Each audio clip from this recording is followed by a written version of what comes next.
My guest today is MJ Jackson, the Vice President and Global Head of Industries at DocuSign. MJ, thanks so much for taking the time to join me. My pleasure, Jason. Thank you for having me.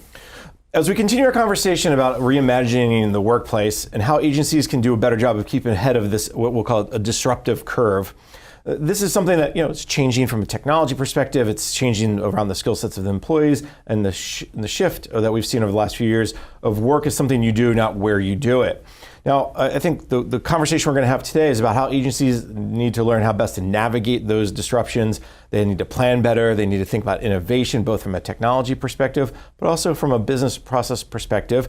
And we know that the Biden administration has put a lot of focus on customer experiences and services. So that's where I'm going to start with my first question for you, MJ.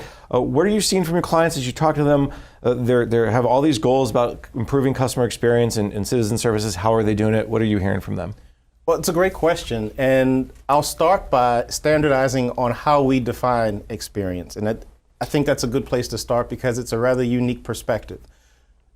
Experiences or expectations for experiences have been conditioned, obviously, by constituents' experiences as they navigate social media or transverse e-commerce. But the way we define experience, it's really a two-sided coin. There's obviously the need to improve engagement, whether it's through accessibility or just the providing of intuitive, immersive, engaging experiences. But on the flip side of that coin, there's also an opportunity to deliver value propositions for agencies as well. The value proposition of an improved experience is a win-win. What I mean by that is agencies are often able to streamline processes, automate workflows, reduce errors that are related to manual data entry, and those are all byproducts of an improved experience. And similarly, we could go down the list of improvements or value to be tangibly realized for the constituent herself. Let's look at both sides of the coin. Let's Absolutely. start with the first coin, the first side we talked about, which is improving engagement, making it intuitive, immersive experiences, and really expectations that are conditioned by their experiences in life. When you talk to agencies, and that's really being driven a lot by technology, and is also being driven by what other pieces and parts of that technology? Is it all tech, or is there something else? Great question. So technology itself is changing, right? There's no code and low code and the ability to be very responsive without impacting the entire back-end infrastructure.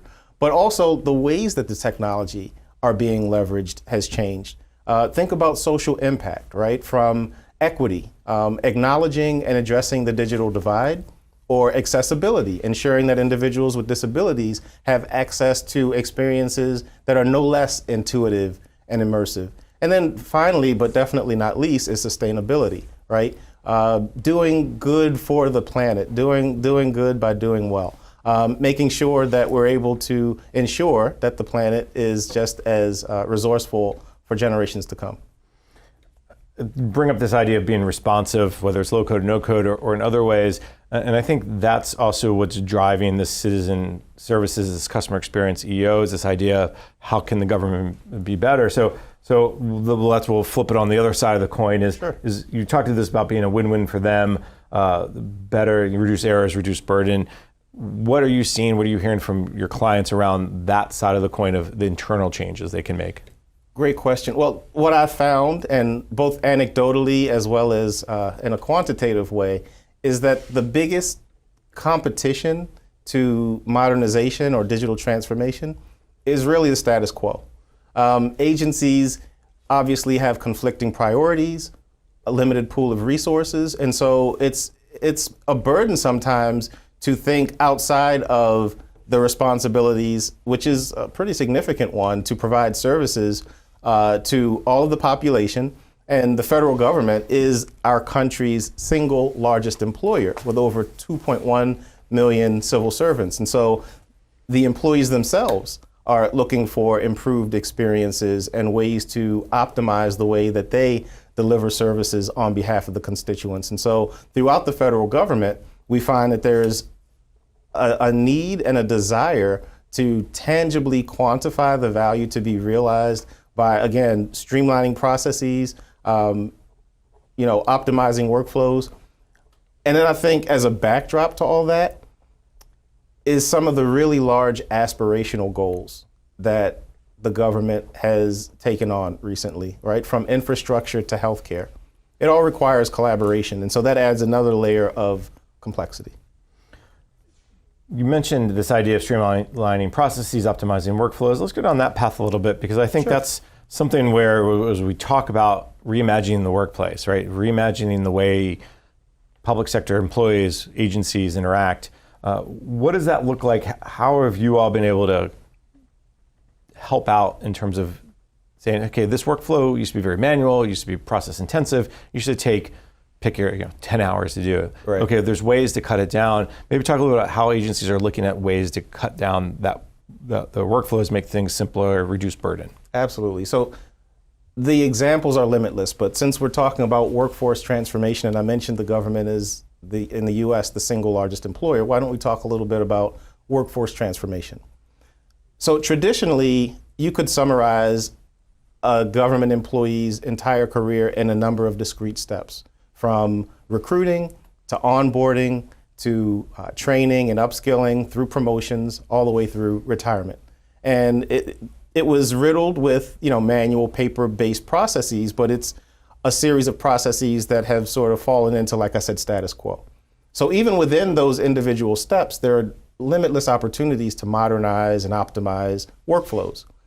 Now you think about those same discrete steps against the backdrop of a number of disruptive forces against workforces across the private and public sectors, but specifically in the public sector, like I said, it's exponentially more impactful because of the size of our country's single largest employer, but also because of some nuances. And I'd be happy to walk through a couple of those as well. Well, let's do that, because I think examples show just what the art of the possible is. Because sometimes we all get stuck in, well, you got to be more effective and efficient, and okay, how do you do that? So give us an example of maybe a customer or somebody that you guys have worked with. Yeah, well, HRSA is a great example. So HRSA, we worked with HRSA to optimize some of their HR processes, onboarding and things of that nature. And then suddenly the world came to a crashing halt, with the pandemic a couple of years ago. But because they already had an ATO, or an authority to operate for those HR processes, they were able to quickly pivot and distribute billions of dollars in funds as it relates to the Provider Relief Fund. So HRSA, because they already had their toe in that digital transformation process, they were able to leverage a lot of the technologies, a lot of the back-end processes, and quickly pivot. That's a great example, because it's this idea of one of the benefits of a lot of the technology we talk about is this reciprocity. Hey, if I used it for X, can I also use it for Y? And that sounds like that's something they did, instead of having to, we have to buy a new platform, make sure it's ATO'd, make sure it goes through FedRAMP and all those things. It's like, no, we can just kind of shift or add more processes, but better ones to this platform. Is that how they talked about it? That's absolutely right. I mean, we've worked now with 14 out of the 15 executive level cabinet, departments, and the story is often the same. They look for quick wins or low-hanging fruit. So back to my example with these disruptive backdrops as it relates to workforce transformation. So the new process often begins with competing for talent.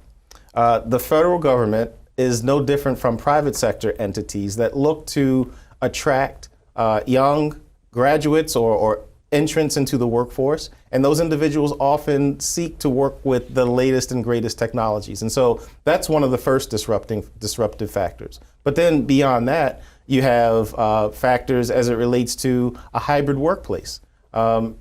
Every employer across the country is grappling with ways to provide a hybrid environment that is secure and flexible, but specifically in the government, federal government in particular, you think of zero trust architectures and the need to maintain the highest levels of confidentiality, privacy, and security. And it takes the need to maintain that environment to a higher level than some of the private sector counterparts. You mentioned a couple key words there, so let's dig into that. Not just zero trust, because you got to always mention zero trust these days. Absolutely. But I think the trust part is really important, and then security is the other side. One of the things that agencies need to ensure is that the data can be trustworthy and can be secure. And part of the way they can do that is by reimagining their processes, right? So are you seeing agencies who are saying, how do we get away from this spreadsheet to that spreadsheet to, okay, now pass it around to 10 people and everyone, that manual process that can open the door to a lot of errors just because you meant to hit 0, but you hit 9 and now everything is thrown off? Well, I think you're onto something, because collaboration is the key to many other downstream modernization initiatives. For example, when you look at collaboration, it could lead to the secure automation of establishing partnerships, interagency, intra-agency, private-public partnerships, but also you look at things as simple as version control, ensuring that multiple stakeholders have access to the same data, often in a role-based manner, so that you can control version, you can control the ledger of whom has been interacting with the data, so that it's encrypted at rest, it's encrypted in motion, and you are working from a singular repository of stored documents. And again, at the core of most partnerships and collaborative efforts are some sort of agreement, something that lays out the terms of what each of the stakeholders are obliging themselves to be held to. Is that the biggest challenge that you're seeing from agencies, is that finding the right balance between trust and security? I want to be able to trust that you will do the right with my data, so I better put some security around it. Well, then it's really impacting the ability of what you can do with my data. Again, read and write privileges is a good example. Is that what's the biggest challenge around trust and security? Well, I would say yes and no. So trust and security is a challenge. It is a consideration, but it should be at the very beginning. Like it's an understood requirement. And then everything else that we do is built on top of that. Even before experience, you want to ensure that not only is the data trustworthy, but the individuals interacting with the data have a certain level of trust between parties, between the constituents and the government, and between cooperative stakeholders in any partnership. When we talk about trust and security, getting to that point where you can trust and be secure, it's what are you seeing as agencies' stumbling blocks? Is it more around the trust side? Is it more on the security side? I mean, the obstacles that they have to get through. Again, is it also, it's both, but it's all that kind of underpinned by the culture of that one organization? It could be private or public sector. Sure. So I think there needs to be trust in the data itself, that it has not been modified or changed in any way. But then individuals need to be, their credentials need to be verified and continuously validated, right? So that gets back to the zero trust architecture. So there's security of the data itself, but then there's managing access to that data and ensuring that we don't have bad actors accessing the data through nefarious means. Because if the data is encrypted and secured, again, that's a foundational requirement, but all of that is for naught if individuals who are not intended to access the data find ways to do that anyway. They start manipulating the data, and then all of a sudden you lose that trust and you lose the security, and then the customer experience could really go down the drain pretty quickly. Manipulating the data or gaining access to credentials that should not be authorized to that particular individual. Yes, we've seen that happen a few times, right? Yeah. Unfortunately. Unfortunately. We talked about the customer experience side, we've talked about the trust and security side. So all of that, however, gets underpinned by the technology. So let's go down the technology path a little bit. Sure. A lot of focus on technology modernization. We know the Office of Management Budget, the Technology Modernization Fund Board, announced $100 million out of the TMF fund, the billion they got in 2021 in the American Rescue Plan Act, to put toward customer experience. What are some of those things that you're hearing from your clients about, or agency customers about, wanting to modernize that underlying foundation that supports, again, customer experience improvements, trust and security? So the TMF in itself is innovative, not just because of the amount of funds and how they're being used, but the ways that the funds are being accessed, I find actually very innovative. You know, individuals have to develop a plan on how they would intend to use the funds. They come up with metrics or milestones on what success looks like before the funds are even granted. And then there's a board, as you know, that assesses, kind of like a federal Shark Tank, right? That assesses whether or not this is something that would likely provide and deliver the types of results that the program is intended to produce. So in addition to the funds themselves and the projects, I think the entire process has been rather innovative. What's interesting about the TMF as well, and especially as it applies to customer experience, is they are using it to accelerate ongoing efforts. So they're expecting agencies, especially the 35 high impact service providers, HISP, another acronym we have to get used to, right? Alphabet soup. Yeah, it is. How are they kind of already in the process, and how can we accelerate that? When you talk to agencies, do they have that foundational piece? Are they still working on the foundational piece? I realize you're going to tell me everybody's different, but what are some of the things you're seeing among customers where they're at trying to get to that point of really seeing improvements? Absolutely. So one thing that I've seen, this recurring theme, is that agencies are not in the mood to rip and replace just for the sake of modernization itself, right? We are finding that technology stacks are starting to evolve and align with the missions of the agencies themselves. And so technology is not being replaced just for the sake of, it's expired, its life of, its expected life of usefulness. Right. So that's one. The other is agencies are looking for ways to leverage the investments that they've made previously.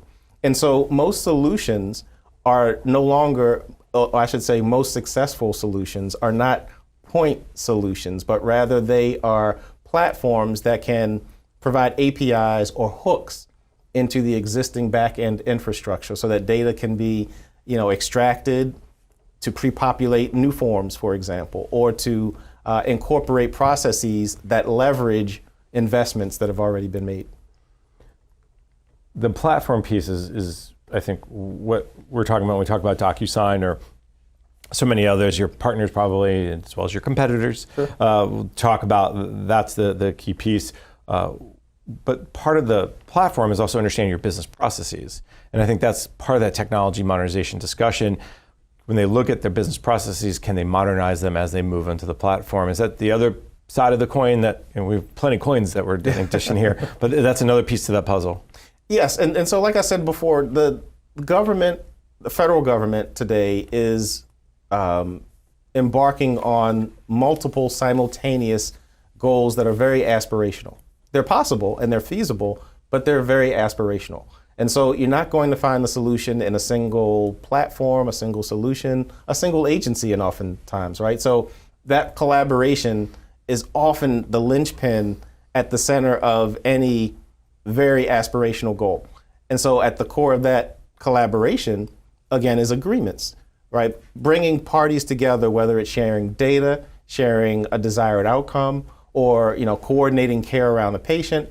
It all comes back to enabling multiple stakeholders to establish these partnerships, establish trust along the way, because a partnership is nothing without trust, enabling them to enact on it, leverage artificial intelligence to accurately assess risk before they sign, as well as manage obligations of the multiple parties downstream after they sign. So getting back to the processes and the workflow, understanding how that uniquely applies to our federal government agencies is paramount. The platform piece is also very important because it's got to be, my understanding is, it's got to be open standards, it's got to be API. It's because whether, again, you're DocuSign or whomever, you're not going to, it's not one ring to rule them all. Use a little overused analogy sometimes, but you got to be able to integrate across multiple platforms. Is that something also that agencies are asking about? Hey, how do you work with company X or Y? Absolutely, and I'd be remiss if I didn't mention the fact that DocuSign offers over 400 such integrations, right? So whether an agency has previously invested in a platform like Microsoft O365 or Google or Salesforce or ServiceNow, we have integrators or connectors that enable data to be pulled from those back-end systems and leveraged as agreements are created and signed and managed downstream, often automating processes that get kicked off automatically after the signature has been obtained. I think that's the key piece, is that 400 different integrations is incredible. It means I don't have to worry, or the agency probably doesn't have to worry about, well, will it work with X? And imagine you get requests too that, hey, what about Y or what about Z? And I mean, I'll guess here, neither of us are techies, at least I'm not. I don't know what your background is. But imagine putting an integration together is not that complicated, generally speaking. Like if an agency had, hey, if you found something that you don't integrate with, you probably could make it work. Well, I'm guessing. No, 100%. And in fact, across the country and around the world, I'll give you an example. Just last year, DocuSign, we celebrated our 1 millionth customer, 1 billionth user, and over 3,000 to 4,000 of those customers are public sector entities around the world. And so absolutely, there are platforms that out of the box, as you would connect into ours, but also there are often opportunities to build solutions that can be leveraged, rinsed and repeated, if you will, downstream as well. And I think that's really important for folks to know that it's not just this or that, it can be all of it. So it's almost like you let us know where you're going and we'll meet you along that path. That's exactly right. The last piece I just want to talk about is the AI, because you brought that up. Using AI, walk me through how that works. If I'm an agency who has workflow, where does the AI fit in and how does it help me? Absolutely. So obviously DocuSign is known initially for e-signatures, right? Providing legally binding, easily accessible from anywhere signatures that memorialize the agreements of multiple parties coming to terms at any given time on a set of agreements.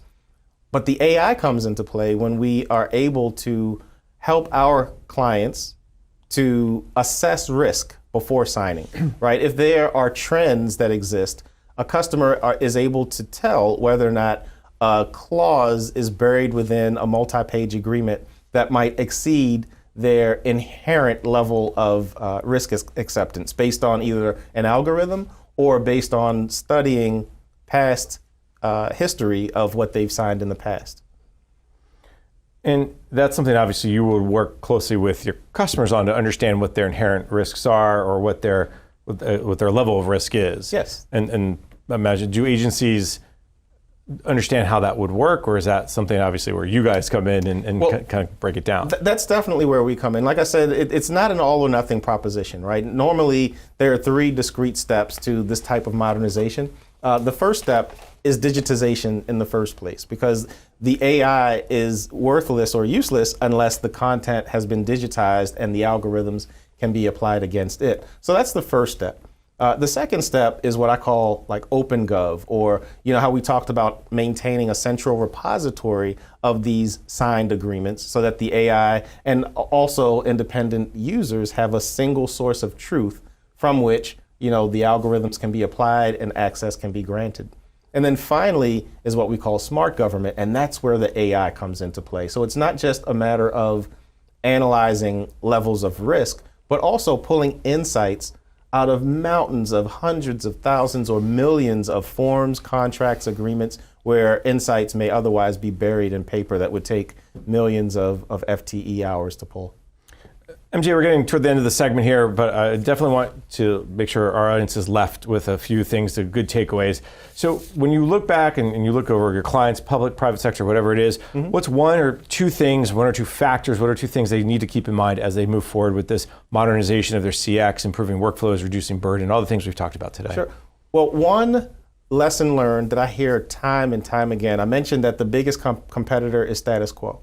And so along with that status quo comes a cost, right? There is, in fact, a cost to doing nothing, just doing business as usual. There is a sunken cost, an opportunity cost. And so if we are able to tangibly quantify that cost, both in terms of lost hours in experience for the constituent, as well as costs to the agency, we're able to gain executive level sponsorship of these types of initiatives.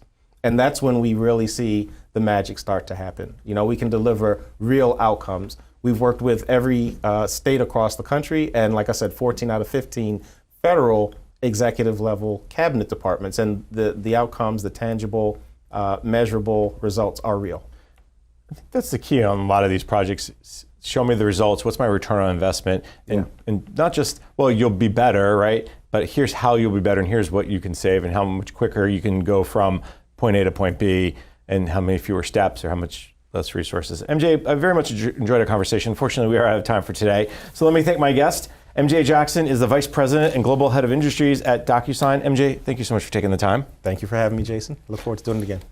I'm Jason Miller, and you're listening to Federal News Network. Now let me send you back to the studio for more on Workplace Reimagined.